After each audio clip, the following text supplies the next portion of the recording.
تو آؤ گھر لوٹ چلو گاؤں بلاتا ہے تمہیں، اے میرے دوست میرے بھائی. سنیں گے دوستو عمران پرتاپ اری کی شاندار نظم. سے پہلے بتا دیں دوستو، ہماچل پردیش کانگڑا کی مسجد میں گھس کر کٹر پنتھیوں نے امام کو دی دھمکی، مسجد کی جگہ مندر ہونے کا دیا دعویٰ. چلیے پہلے سنتے ہیں عمران پرتاپ اری کی نظم. تو آپ سے گزارش ہے ویڈیو کو لائک کیجیے اور چینل کو ضرور سبسکرائب کیجیے. آتے جاتے ہوئے موسم سے بھلا کیا مطلب، ماں کو دنیا کے کسی غم سے بھلا کیا مطلب، جس کا دل سات سمندر کے ادھر بیٹھا ہو، اس کو ڈالر سے یا درہم سے بھلا کیا مطلب.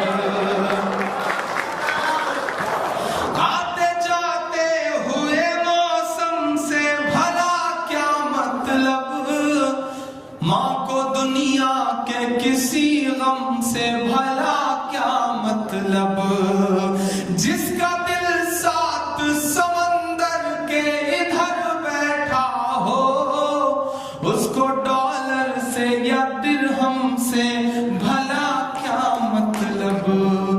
کیا یہ احساس کبھی یاد بھی آتا ہے تمہیں، آؤ گھر لوٹ چلو گاؤں بلاتا ہے تمہیں، اے میرے دوست میرے بھائی میرے پردیسی، آؤ گھر لوٹ چلو گاؤں بلاتا ہے تمہیں.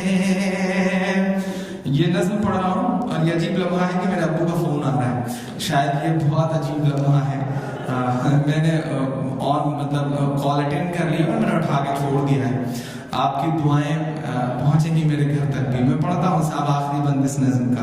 آؤ گھر لوٹ چلو گاؤں بلاتا ہے تمہیں، چاروں طرف دولت بکھری پڑی ہو، کامیابیاں بکھری پڑی ہو، لیکن صاحب زندگی کا جو احساس وہاں ہے نا وہ کہیں نہیں ہے. وہ زندگی میں آپ سب نے اس کو محسوس بھی کیا ہوگا.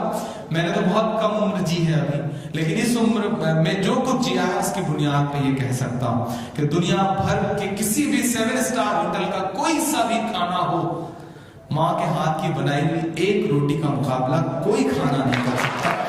اس کو ماننا پڑے گا. میں آخری بند پڑھتا ہوں اس نظر کا صاحب کہ وہاں قالین کے مخمل کے سوا کچھ بھی نہیں، روز تنہائی کے دلدل کے سوا کچھ بھی نہیں، یہاں قالین کے مخمل کے سوا کچھ بھی نہیں، روز تنہائی کے دلدل کے سوا کچھ بھی نہیں.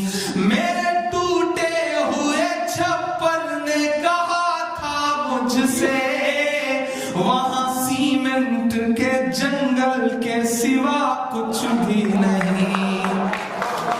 ایسے جنگل میں کوئی ڈر تو ستاتا ہے تمہیں، تو آؤ گھر لوٹ چلو گاؤں بلاتا ہے تمہیں، اے میرے دوست میرے بھائی میرے پردیسی، آؤ گھر لوٹ چلو گاؤں بلاتا ہے تمہیں.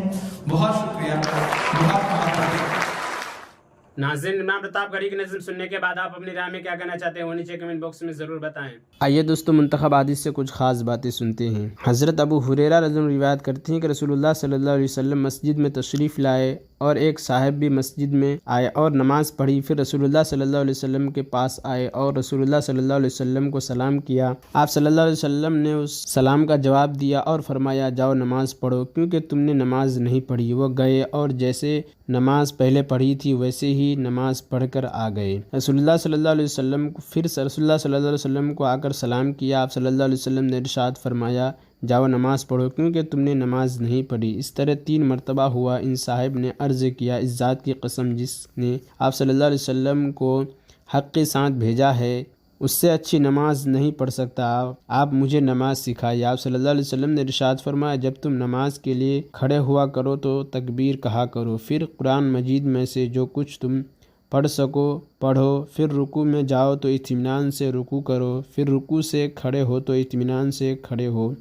پھر سجدہ میں جاؤ تو اطمینان سے سجدہ کرو، پھر سجدہ سے اٹھو تو اطمینان سے بیٹھو، یہ سب کام اپنی پوری نماز میں کرو۔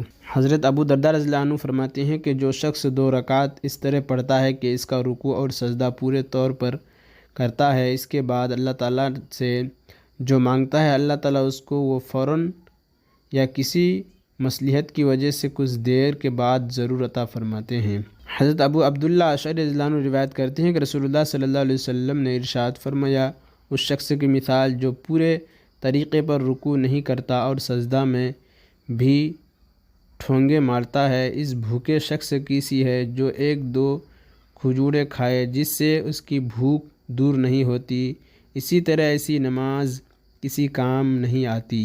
حضرت ابو قتادہ رضی اللہ عنہ روایت کرتے ہیں کہ رسول اللہ صلی اللہ علیہ وسلم نے ارشاد فرمایا، بدترین چوری کرنے والا شخص وہ ہے جو نماز میں سے چوری کر لیتا ہے۔